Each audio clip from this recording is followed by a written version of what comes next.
यदि आप झारखंड के विद्यार्थी हैं और झारखंड का कॉम्पिटिशन एग्जाम का तैयारी करते हैं तो आप लोगों को पता होगा 25 तारीख की सुबह-सुबह जेपीएससी का रिजल्ट जो है वो जारी किया गया और इस तरह से फाइनल रिजल्ट हम लोगों को देखने को मिलता है। बहुत सारे लोगों का संघर्ष गाथा हम लोगों को पढ़ने को मिलता है कि कितने संघर्षों के बाद वो उस पद को प्राप्त करते हैं।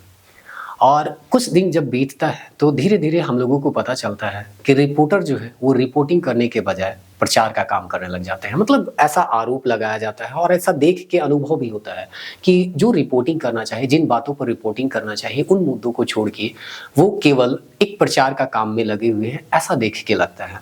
कोचिंग को भी बहुत सारे लोग जो है वो माफिया का नाम दे रहे हैं कि ये कोचिंग माफिया जो है वो काम कर रहे हैं। तो ऐसा क्यों हो रहा है, ये चलिए हम लोग आज समझने का यहाँ पे प्रयास करते हैं कि क्यों शिक्षक को हम लोग जो है बहुत बड़ा दर्जा देते हैं, लेकिन फिर भी उन्हीं कोचिंग के शिक्षक को अभी माफिया का दर्जा दे दिया जा रहा है, माफिया कहा जा रहा है। ऐसा क्यों हो रहा है? तो आप लोगों को पता है कि 25 तारीख के सुबह-सुबह को जेपीएससी का रिजल्ट आया। रिजल्ट आने के बाद जैसे कि हम लोग जानते हैं यहाँ पे कि सभी जगह उनके बारे में छाया हुआ रहा कि हाँ, ये इतने संघर्षों के बाद जो है या इतने अटेम्प्ट के बाद या इतने साल जो संघर्ष किए उसके बाद वो जो है इस पद को प्राप्त करते हैं।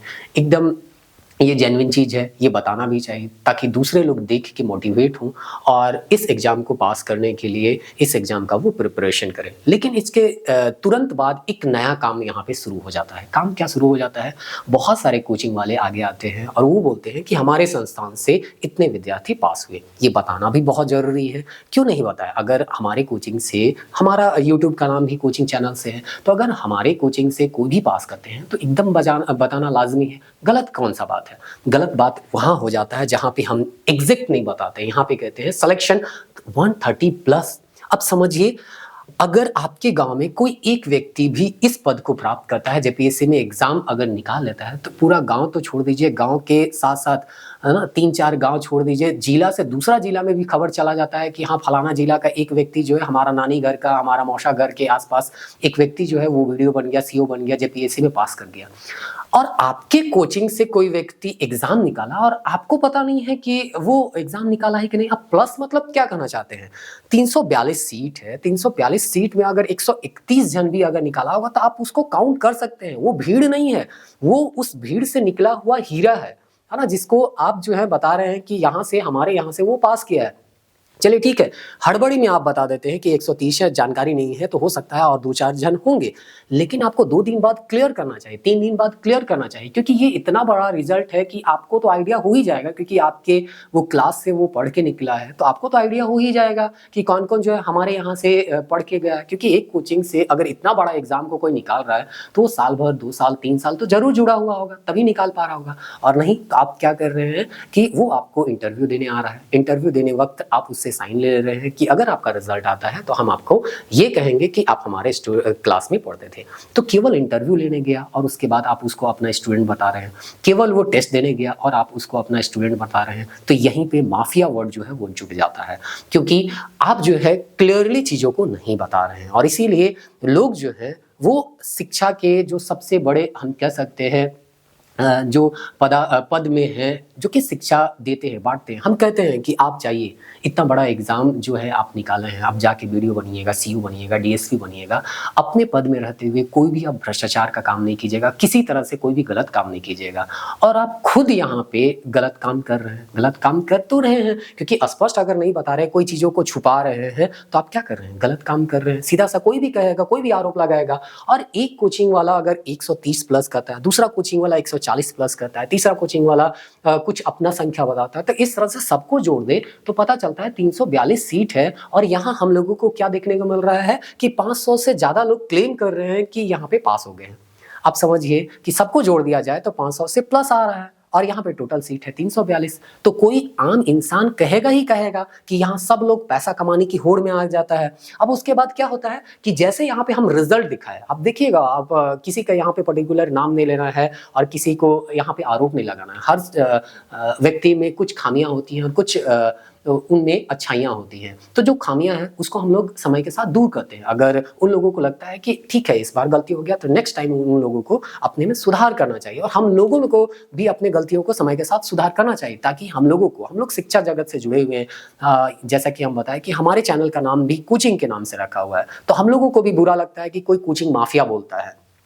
तो हम लोगों को क्या सुधार करना चाहिए, हम लोगों को स्पष्ट बताना चाहिए कि हाँ फलाना स्टूडेंट है, हमारे यहाँ पे पर्टिकुलर एक रीजनल लैंग्वेज को पढ़ने के लिए आया था, या पर्टिकुलर एक इंटरव्यू देने आया था, या टेस्ट सीरीज में भाग लिया था, या पूरा पीटी में सारा चीज मेरे ही जगह किया था। ये चीज आपको क्लियर करना होगा, कम से कम शुरुआत दिन नहीं, शुरुआत दिन में तो हड़बड़ी रहता है, हम जानते हैं, तो वहां पे नहीं होता, लेकिन 2 दिन 4 दिन 5 दिन के बाद आपको क्लियर जरूर करना चाहिए। उसके बाद आपको स्ट्रेटजी का वीडियो और टिप्स का वीडियो लाना चाहिए। अब होता क्या है कि आप रिजल्ट बता देते हैं 140 प्लस 130 प्लस। अब स्टूडेंट को लगता है हम भी यहाँ पे जेपीएससी का तैयारी करेंगे और इस संस्थान से 130 अगर स्टूडेंट निकाल रहे हैं, 140 स्टूडेंट निकाल रहे हैं, तो इस संस्थान से जुड़ेंगे तो पक्का हम तो यहाँ पे जेपीएससी का एग्जाम निकाल ही लेंगे। लेकिन उसको ये भ्रम में रखा जाता है कि यहाँ में से अधिकांश तो केवल इंटरव्यू देने आए थे, अधिकांश तो केवल एक सब्जेक्ट रीजनल लैंग्वेज पढ़ने आए थे, या कोई एक पर्टिकुलर सब्जेक्ट पढ़ने आए थे, या कभी हो सकता है बहुत बार तो ऐसा भी होता है केवल इंक्वायरी के लिए गए होंगे और वो आपका फोटो और आईडी रख लिया होगा और इसका यूज करा होगा। ऐसा भी कहीं देखने को मिल सकता है। जब आरोप लगता है तो हर तरह के आरोप लगते हैं।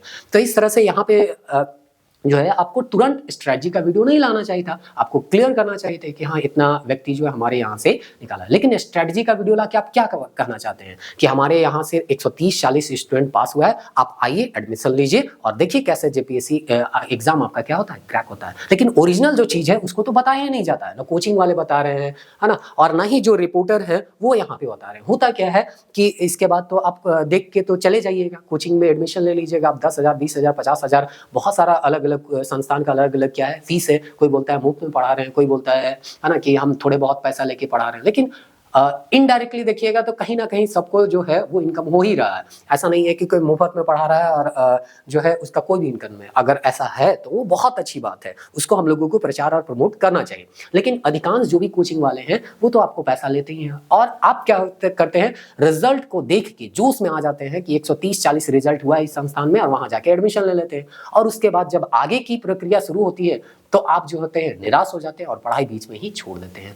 तो आपको यह एडमिशन के बाद पता चलता है कि अरे लोग तो सेल्फ स्टडी करके क्या कर रहे हैं, निकाल रहे हैं केवल इंटरव्यू देने के लिए। अब इंटरव्यू तो खुद से ले नहीं सकते हैं, तो इंटरव्यू देने के लिए कहीं पे किसी संस्थान को ज्वाइन कर रहे हैं तो आप तो फंस जाइएगा ना। आपको पता चलेगा प्रिपरेशन तो अकेले होता है, या कहीं ऑनलाइन भी हम क्या कर सकते हैं, प्रिपरेशन कर सकते हैं। आप एडमिशन ले लीजिएगा, 20-50 हज़ार दे दिए तो आप फंस जाते हैं, वहां पे जाते हैं और फिर पढ़ना आपका क्या हो जाता है, मजबूरी हो जाता है। तो इस तरह से आपको सबसे पहले किसी भी आप युद्ध कहते हैं ना, अगर हम किसी युद्ध में लड़ने के लिए जा रहे हैं तो सबसे पहले आपको उस दुश्मन के बारे में जानना बहुत जरूरी है कि आखिर वो जो है किस तरह का हथियार लेके आ रहा है। अगर आप चाइना के साथ लड़ रहे हैं तो चाइना के साथ कैसे लड़ना उसका स्ट्रैटेजी बनाइएगा। पाकिस्तान के साथ लड़ना है तो पाकिस्तान के साथ लड़ने का स्ट्रैटेजी अलग होगा। अगर हम नेपाल के साथ कभी युद्ध हो जाए तो उनके साथ लड़ने का स्ट्रैटेजी अलग हो जाएगा। कभी अमेरिका के साथ हमारा युद्ध हो जाए तो इस तरह से हम किसके साथ लड़ने जा रहे हैं, उसका क्या पावर है और वो कितना हमको परेशान कर सकता है, ये थोड़ा बहुत आपको क्या करना चाहिए, जानना चाहिए। और यही चीज को रिपोर्टर जो है वो क्या करना चाहिए, अपने रिपोर्टिंग में लाना चाहिए, बताना चाहिए कि आयोग जो है विद्यार्थी को कितना परेशान कर रही है, कितना जो है फ्रस्ट्रेट कर देती है। आयोग कभी कभी विद्यार्थियों को इतना फ्रस्ट्रेट कर देती है कि कभी कभी लगता है कि ये सब एग्जाम जो है देना अपना जीवन को बर्बाद करने जैसा है। जैसे कि अगर आप थोड़ा सा अगर हम बताएं, अब तो आप यहाँ पे आ ही गए हैं, रुक ही गए हैं, तो आप जानिए कि जेपीएससी कितना परेशान करती है। ये रिजल्ट बहुत कम टाइम में दिया गया लेकिन फिर भी बहुत परेशान किया गया। दूसरे एग्जाम में भी इसी तरह से परेशान विद्यार्थियों को किया जाता है। यहाँ पे आपको पता होगा कि जेपीएससी का जो नोटिफिकेशन आता है और नोटिफिकेशन आने के बाद 1 फरवरी 2024 से 29 फरवरी 2024 तक फॉर्म भराया जाता है। फॉर्म को फिर से एक्सटेंड किया जाता है। यहाँ का रीति ही है, जो फिक्स डेट रहता है उसमें काम होता नहीं है, एक्सटेंड किया जाता है स्टूडेंट के डिमांड पे, कभी इसके डिमांड पे, उसके डिमांड पे, लेकिन होता है। अब यहाँ पे फॉर्म भरने का तारीख देख लीजिए, 3 तारीख तक दे दिया गया। परीक्षा शुल्क बोला गया 3 तारीख तक, 3 मार्च तक होगा। अब प्रारंभिक परीक्षा के निर्धारित तिथि कब दिया गया, 17 मार्च। मतलब लास्ट फॉर्म भरा रहा है 3 तारीख तक, और 3 तारीख को विद्यार्थी फॉर्म भर रहा है, पेमेंट कटवा रहा है और 17 तारीख को एग्जाम देना है। अब ये संभावित तिथि है ना, प्रारंभिक परीक्षा की ये क्या है, अच्छा ये निर्धारित तिथि है। यहाँ पे निर्धारित लिखा गया, कहीं तो संभावित लिखता है, तो ये निर्धारित तिथि है 17 तारीख। अब यहाँ पे इस बीच में क्या होता है, यूट्यूब में एक बार सा आ जाता है कि अब किसी भी हालत में पीटी का एग्जाम तो होगा ही नहीं। अब उस बीच में आपको पढ़ना है, आपको पैसेंस बनाना है कि अगर आयोग बोली है तो एग्जाम लेगी ही लेगी। भले उसका वो हम लोगों को केवल कितना दिन टाइम दे रहा है, फॉर्म अगर लास्ट डेट देखा जाए तो मात्र इसका 13-14 दिन 15 दिन का क्या मिल रहा है आपको, टाइम मिल रहा है। और उसमें भी आपका एग्जाम सेंटर जो रहता है आपके तो जिला में रहता नहीं, दूसरे जिले में रहता है। तो मोटा मोटी हम कह सकते हैं सब काट कूट के आपको 10-12 दिन का समय दिया गया, लास्ट अगर इसका फॉर्म भरने का डेट देखा जाए तब से। तो अब समझिए आपको पढ़ने के लिए मात्र कितना दिन टाइम दिया गया, 12 दिन।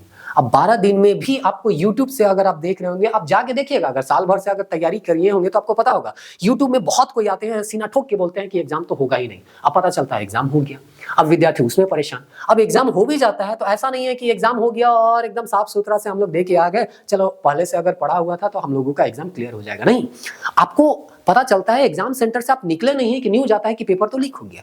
पेपर तो क्या हो गया, लीक हुआ। अब हुआ कि नहीं हुआ वो तो अलग बात है, लेकिन आपके दिमाग में एक तरह का प्रेशर तो डाला जा रहा है ना, आपको परेशान तो किया जा रहा है। अपना घर द्वार छोड़ के आप जाते हैं एग्जाम लिखने के लिए और उसी एग्जाम सेंटर से निकलने के तुरंत बाद आपको पता चलता है पेपर तो लीक हो गया।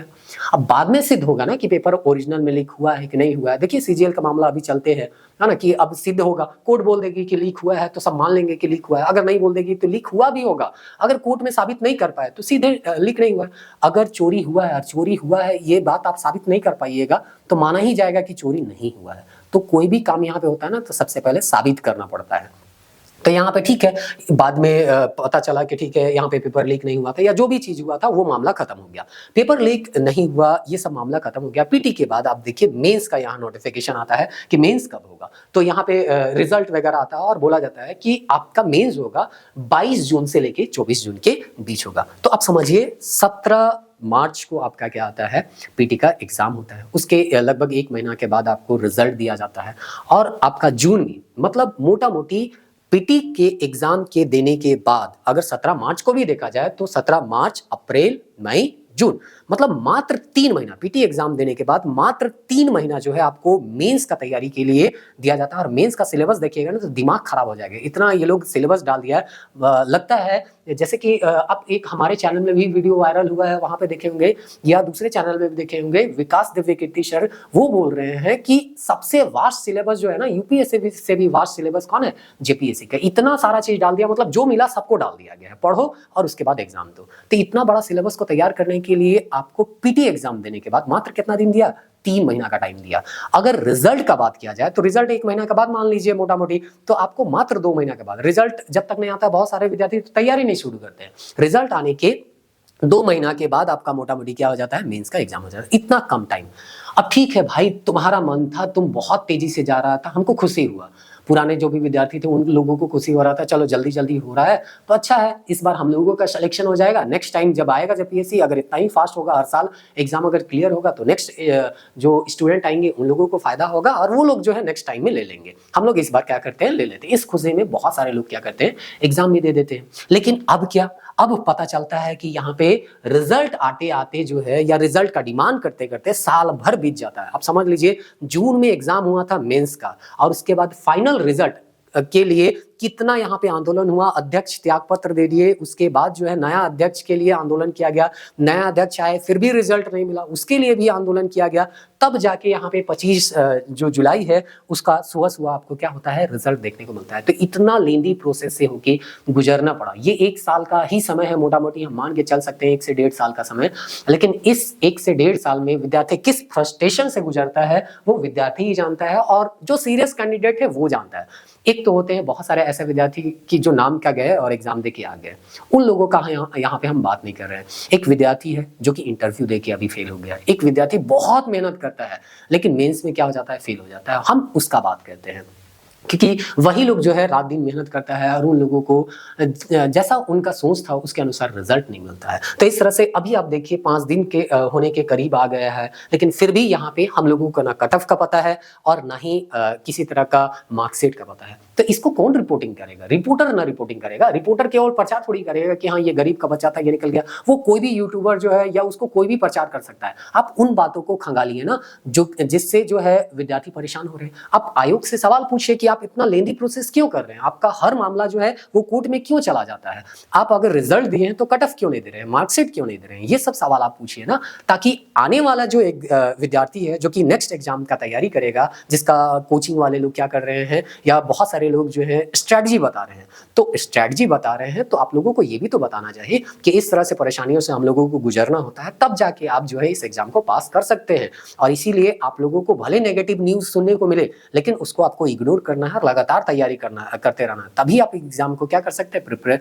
यहाँ पे आप निकाल सकते हैं। और ये भी उन लोगों को सिखाना चाहिए कि कोई जरूरी नहीं है कि आप अगर इसको 100% मेहनत करके एग्जाम दे भी दे तो आपका निकल भी जाएगा। बहुत बार ऐसा होता है कि आप 100% अपनी तरफ से सामने वाला कुछ भी कर दे कि अगर एग्जाम नहीं निकला है तो कुछ आप में खामियां होंगे, लेकिन कभी कभी हम लोगों को समझ में नहीं आता है कि हम लोग तो हर वो काम किए जो हम लोग उससे आगे जो भी टॉपर बोले थे या जो भी टीचर बोले थे वो सारा हम काम किए, लेकिन फिर भी हमारा रिजल्ट नहीं हुआ। कभी कभी समझ में नहीं आता है। बोल देना बहुत आसान है कि आप जो है कमियों पे अपना काम कीजिए और नेक्स्ट बार के लिए तैयारी कीजिए, लेकिन जो विद्यार्थी पूरा मेहनत किया और उसका एग्जाम नहीं निकला उनसे जाके पूछिए। कभी कभी दिमाग उनका ब्लैंक हो जाता है कि आखिर करे तो क्या करे, है ना, समझ में नहीं आता है। कभी कभी ये जो टॉपर वाला स्ट्रेटजी वीडियो होता है ना, या टॉपर का अभी जो वीडियो चल रहा है कि ये इतने संघर्षों के बाद किया, वो उसका डिप्रेशन का कारण बन जाता है कि ये लोग जो है ये मेहनत कर रहे हैं और उसका फल पा रहे हैं, लेकिन हम लोग में क्या गलती हो जा रहा है या क्या खामी रह जा रहा है कि हम लोग जो है उसके अनुसार या जो मेहनत की है उसके अनुसार हम लोगों को रिजल्ट नहीं मिल रहा है। तो इस तरह से यहाँ पे अभी देखिए नागपुरी का बात आता है। ये जो रिपोर्टिंग है कौन करेगा कि नागपुरी जो है ठीक है पेपर वगैरह में आता है, लेकिन ये दब जाता है, इसको हाईलाइट बहुत ज्यादा नहीं किया जाता है। सारे न्यूज चैनल वाले लोग जो है इसको जो है बहुत फोकस के साथ आगे लेके नहीं जाते हैं ताकि नेक्स्ट टाइम नहीं हो। यहाँ पे बोलता है नागपुरी को यहाँ पे घंटी आधारित शिक्षक और गेस्ट फैकल्टी जांच करते हैं। और अभी आप देखिए आरोप लग रहा है एग्जैक्ट, तो जब सारा डाटा निकलेगा तब ना रिपोर्टर को तो पूछना चाहिए था ना जेपीएससी से, आरटीआई कीजिए, कुछ भी कीजिए, बताइए कि खोटा में कितना रिजल्ट हुआ है, नागपुरी में कितना रिजल्ट हुआ है, इंग्लिश में कितना हुआ है, हिंदी साहित्य में कितना हुआ है। या आयोग को एक रिपोर्ट जारी करना, साल भर में आयोग रिपोर्ट जारी करती है, तो रिपोर्ट में बताना चाहिए कि पिछले जो एग्जाम हम लिए हैं उसमें कितना जो है वो खोटा एक लैंग्वेज से पास हुआ है, कितना जो है दूसरे लैंग्वेज पे पास हुआ है। नागपुरी इतना रिजल्ट देता था पहले, क्या हुआ है कि 2 साल से नागपुरी में कोई रिजल्ट ही नहीं आ रहा है। यहाँ क्या प्रॉब्लम है वो तो जानना चाहिए ना। विद्यार्थी जो नागपुरी का क्षेत्र का है, एकदम ठेठ जो नागपुरी बोलता है, जो नागपुरी बोलने में जिससे आप सकिएगा नहीं, है ना, मतलब वो इतना अच्छा नागपुरी बोलता है कि अच्छा जो है उसको पानी पिला दे नागपुरी का जो प्रोफेसर है वो लोग को कभी कभी, लेकिन फिर भी उसका रिजल्ट नहीं हो रहा है और खोटा कहा जाता है। देखिए हम किसी एक भाषा के ऊपर आरोप नहीं लगा रहे हैं, लेकिन अगर इस तरह का सवाल उठ रहा है तो ये तो बोलना लाजमी है। तो आप खोटा बोलता है कि हम 2 महीना पढ़े और 2 महीना पढ़ के वो क्या कर जाता है, पास कर जाता है। खोटा बोलना नहीं आता है, लेकिन वो खोटा में अच्छा खासा क्या कर रहा है, नंबर ला रहा है। और जिसको नागपुरी में बचपन जब से पैदा हुआ है तब से नागपुरी बोल रहा है, नागपुरी में अच्छा खासा कमांड है, लेकिन फिर भी समझ में नहीं आ रहा है उसको नागपुरी में नंबर क्यों नहीं आ रहे हैं। तो ये चीज आप बताइए ना कि किस लैंग्वेज से कितना क्या हो रहा है, रिजल्ट हो रहा है नहीं हो रहा है। आखिर ये क्यों देखने को हम लोगों को न्यूज पेपर में मिल रहा है कि जो एलिजिबल नहीं है वो कॉपी काट रहे हैं। आप समझ लीजिए कि मैट्रिक का कॉपी कटवा रहे हैं और किसे कटवा रहे हैं, 5वां क्लास के विद्यार्थी से कटवा रहे हैं। तो ये तो उस विद्यार्थी के साथ तो ना इंसाफी है ना। तो इन सब बातों के बारे में कौन बात करेगा, ये सब कोई बताता ही नहीं है। तो ये सब जो है मुख्य मुद्दा है और जितने भी यहाँ के रिपोर्टर हैं उम्मीद करते हैं इन सब चीजों को अपने रिपोर्ट में लाएंगे, अपने न्यूज कवर में लाएंगे और लोगों को बताने का प्रयास करेंगे कि किस तरह से यहाँ के विद्यार्थियों को परेशान किया जा रहा है। क्योंकि आयोग से अगर सवाल नहीं कीजिएगा ना, रिजल्ट आ गया, आयोग को सब भूल गया कि आयोग साल भर में पिछले 1.5 साल में क्या क्या कर्म कांड किए है ना, ये सब सारा कुछ भूल गया। अब सीधे है कि रिजल्ट आया, गरीब का बच्चा हो गया, बाकी सब भूल गया। तो अगर नेक्स्ट टाइम में आयोग से अगर हम सवाल नहीं करेंगे तो नेक्स्ट टाइम भी वो यही करेगी, फिर से नया नोटिफिकेशन आएगा, इसी तरह से प्रोसेस जाएगा। हर चरण के बाद एक नया उसके ऊपर आरोप लगेगा, कभी पेपर लीक का, कभी ये कभी वो, है ना, तरह तरह के आयोग के ऊपर आरोप लगते रहते हैं। कभी मामला कहाँ पे चला जाएगा, कोर्ट में चला जाएगा। तो इसको सुधारने का हम लोगों को प्रयास करना चाहिए ताकि आयोग जो है सही से एग्जाम ले और विद्यार्थी केवल पढ़ने में अपना ध्यान दे, ना कि इस तरह के अभी जो वीडियो देख रहे हैं ये फालतू का ही नहीं वीडियो है। आपका क्या यहाँ पे फायदा होगा, कुछ फायदा नहीं होगा। बस यही आप जान रहे हैं कि कितना परेशानियों से विद्यार्थी क्या हो रहा है, गुजर रहा है, उससे ज्यादा तो कोई फायदा होगा नहीं। कोई आपके दिमाग में कोई नया नॉलेज तो आपका में गया नहीं। तो हम लोगों को क्या करना है, यहाँ पे उस तरह के न्यूज से बचना है जो केवल प्रचार करते हैं। आपको कहना है या कमेंट करना है कि आप बताइए कि, या आयोग से जाके पूछिए कि नागपुरी में कितना लैंग्वेज कितना हो रहा है। अगर हम कहते हैं कि बाहरी लोग जो यहाँ पे कब्जा कर रहे हैं तो बाहरी लोग कितना आए हैं, झारखंड के पर्टिकुलर जो है वो कितना आए हैं, कैटेगरी में कितना हुआ है, ओबीसी में कितना हुआ है, BC2 में हुआ है, मतलब जो भी उसका अंदरूनी बात है जो आम लोगों को पता नहीं है। पर्चा कोई एक गांव का विद्यार्थी पास हो गया, वो अब अंधा काना जो मतलब आदमी होगा ना, उसको भी पता चल जाएगा कि हाँ हमारे गांव का फलाना व्यक्ति जो है वो पास हो गया। उसको आप काम छोड़ दीजिए, वैसा चीज़ों पर रिपोर्टिंग कीजिए जो लोगों के पहुंच से दूर है, जिसमें आप पहुंच सकते हैं। आप एक रिपोर्टर है, आप वहां पे जाइए और बताने का प्रयास कीजिए कि आखिर आयोग जो है इतना लेंदी प्रोसेस में क्यों विद्यार्थियों को फंसा रही है। और नेक्स्ट टाइम जब नोटिफिकेशन आएगा तो उस समय वो विद्यार्थियों को इस तरह के प्रोसेस में नहीं फंसाएगी और आने वाले विद्यार्थी केवल पढ़ाई में ध्यान देंगे, इन सब बातों में ध्यान नहीं देंगे। इसके लिए है ना, वो क्या कर रही है, ये सब सवाल आपको क्या करना होगा, पूछना होगा और इसको हाईलाइटेड मुद्दा रखना होगा। आजकल जो है ना, वो हम देखते हैं कि एजुकेशन को जो है वो एकदम डाउन में रखा गया है। मतलब आप समझिए कि झारखंड में अगर देखा जाए पिछले 8-9 साल से कोई भी जनरल वैकेंसी आया ही नहीं है, और आया भी है तो वो आधा में फंस गया। आप झारखंड पुलिस अभी बात देखिए कि झारखंड पुलिस का नोटिफिकेशन रद्द कर दिया गया। 1-1.5 साल हम लोग इंतजार किए कि अब दौड़ होगा, अब दौड़ होगा, लेकिन दौड़ हुआ नहीं। उसका नोटिफिकेशन अब रद्द किया गया। गलती किसका था? आयोग का, सरकार का। वो बोलती है कि मेंस लेंगे, नहीं सकने, वो मेंस लेने नहीं सक रही है, सजा तो उसको मिलना चाहिए ना, क्योंकि डिसीजन उनका था। अब सजा किसको मिल रहा है? विद्यार्थी को। अब बोल रही है कि हम पीटी लेंगे, मेंस लेंगे, तब है ना आगे ये प्रोसेस को क्या करेंगे, आगे लेके जाएंगे। सीजीएल का मुद्दा फंसा हुआ, कौन देखेगा, कौन जवाब देगा? हम लोगों का उम्र जो है वो निकलता जा रहा है, लेकिन इस पे कोई जो है सवाल ही नहीं करता है। बस आदमी लोग जो है अपना काम क्या कर रहे हैं, निकालते जा रहे हैं। तो कोचिंग वाला भी क्या करेगा? कोचिंग वाला को भी अपना पेट चलाना होता है, उनको भी पढ़ाना होता है, उनको भी मजबूरी होता है कि हम इन सब बातों में उलझे हुए रहें कि पढ़ाएं। हम पढ़ाने के लिए बने हैं, पढ़ाने के लिए ना हम लोगों का काम पढ़ाना है। तो चलिए, अगर ये सब काम अगर रिपोर्टर जो है या जो भी न्यूज चैनल वाले हैं वो सब करेंगे तो हम लोगों को ये सब वीडियो बनाने का कोई आवश्यकता ही नहीं। तो हमको लगता है झारखंड का गिने चुने एक तो भौकाल टीवी वाले जो है वो शायद ये बनाए हैं, उसको हम देखे हैं। बाकी कोई भी ऐसा न्यूज चैनल नहीं है जो कि इन सब मुद्दों को क्या कर रहा है, उठा रहा है। हाँ, समय के साथ बीतता जाएगा तो हो सकता है उठाएंगे और इस तरह से लोगों तक वो बात क्या होगा, पहुंचेगा। हम लोग बहुत एक तरह से कह सकते हैं छोटे चैनल है, कितना दूर तक हम लोगों का पहुंच है, लेकिन हम लोग ये उम्मीद रखते हैं कि जो भी बड़े बड़े टीचर हैं या बड़े बड़े कोचिंग संस्थान के शिक्षक हैं वो इन सब बातों को समझेंगे और जो कोचिंग के ऊपर माफिया शब्द लग रहा है ना, वो माफिया शब्द को नहीं लगने देंगे और स्पष्ट रूप से वो बताएंगे कि हाँ, हमारे कोचिंग संस्थान से कितने विद्यार्थी पास किए हैं, तो ही ऐसा हो सकता है। क्योंकि अगर हम सही काम नहीं करेंगे, स्पष्ट जानकारी हम नहीं देंगे, हम अगर ईमानदार नहीं रहेंगे, तो हम कैसे ये उम्मीद रखेंगे कि हमारा विद्यार्थी ईमानदार रहेगा? तो फिर तो वही होगा ना, सर बोले थे कि हमारे कोचिंग में 130 प्लस है, तो हम भी जाएंगे डीएसपी में बनेंगे, वीडियो बनेंगे, तो हम आधा बातों को क्या कर देंगे, छुपा देंगे, या है ना, जो पूरा सच्चाई है उसको नहीं बताएंगे, आधा सच्चाई को ही हम क्या करेंगे, बताएंगे। तो इस तरह से वो भी भ्रष्टाचार में लिप्त हो जाएगा। तो आप लोगों से आग्रह है, अगर देख रहे हैं तो प्लीज जो भी आपके विद्यार्थी हैं उसका रोल नंबर के साथ, सब्जेक्ट के साथ आप बताइए कि हाँ, ये फलाना व्यक्ति है, इंटरव्यू लिया था, ये लिया था, वो लिया था। तो आगे आपके ऊपर भी आरोप नहीं लगेगा और आप लोगों के चलते हम लोग भी बदनाम नहीं होंगे कि हम लोगों का नाम भी झारखंड कोचिंग क्लासेस है, तो कोचिंग आ जाता है, हम लोगों को भी अभी कितना कोई क्या करेगा, गाली देगा, है ना, कि तुम भी कोचिंग है और ये कोचिंग वाला को ही क्या कर रहा है, बदनाम कर रहा है। या इस तरह से बहुत सारे लोगों का अलग अलग सोच है, अलग अलग तरह से बात कर सकते हैं, सबको अपनी अपनी स्वतंत्रता है। भारतीय संविधान हम लोग पढ़ रहे हैं, वहाँ पे भी हम लोग जानते हैं अपना विचार रखने का और उस विचार को अभिव्यक्त करने का हम लोगों को स्वतंत्रता दिया गया है। हमको भी यहाँ पे लगा कि अपना जो विचार है आप लोगों के साथ रखना चाहिए, तो हम यहाँ पे रखें। मिलते हैं नेक्स्ट वीडियो में, तब तक के लिए जय हिंद।